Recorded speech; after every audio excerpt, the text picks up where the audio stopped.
According to Google, this is what a database looks like. Looks all messy, right? Well, this is a more simpler design of a database.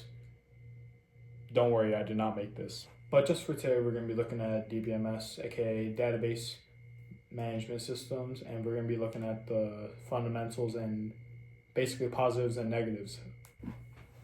So DBMS is basically a software where it is able to make users and applications to create, store, and retrieve, update, manage data in a structured or controlled way. The main role of DBMS is basically the interface between databases and users, enforcing data integrity, security, and mostly concurrency control and efficient access towards the data that you're putting in the computer within the files. And when going through all of the many components of DBMS, there's basically 6 major ones you should remember, being the database engine, query processor, storage manager, transaction manager, security and authorization module, finally the data dictionary. Basically, the whole rundown of the database engine is basically where it stores, sends, or even updates data, which also manages physical storage and helps with query execution. The query processor is basically where it interprets high-level queries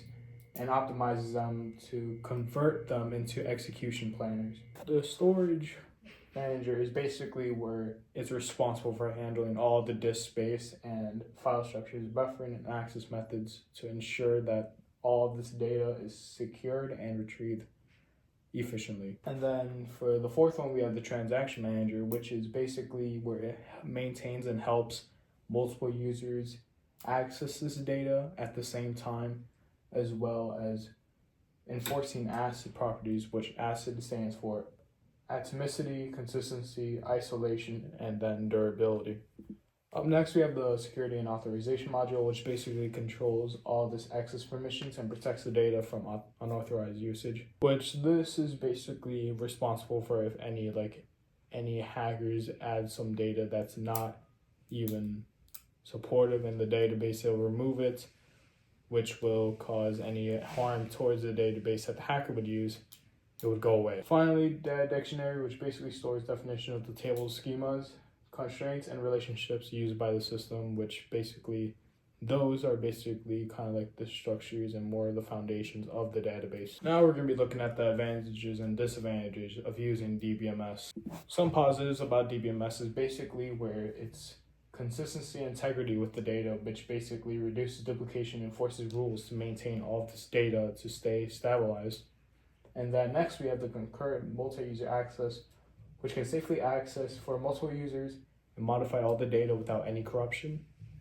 And finally, the security and access control, which these permissions restrict on who can read or modify any of the sensitive information or any of the data in the database. However, with these positives, there are a lot of negatives to it. For example, the high cost, which is the licensing, hardware, training, and maintenance expenses can probably pile up, and it would probably be a big fatal cause to the database.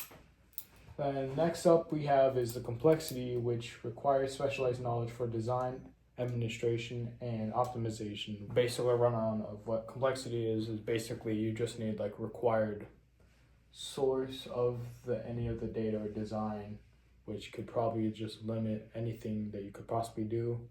Finally, performance overhead. Any of the general purpose management layers can slow down these simple operations compared to any of the lightweight file systems. So if you have like many file data that just pile up, it could slow down any of the operations, even when you're trying to render any files to just run throughout the database. In conclusion, we just went over the basic meaning and overall important role that DBMS plays for when you're designing or even trying to make a database. Also, we covered about the main components, the main 6 components of the architecture expected on the DBMS while you're utilizing the database. And then we had the advantages and disadvantages of usage of the DBMS, which basically hold rundown where it's just this balance of where all these good things happen. The bad things can also pull it down, which can also lead to some problems when you're just overall using any database system. All right, thank you guys for watching, and have a good day.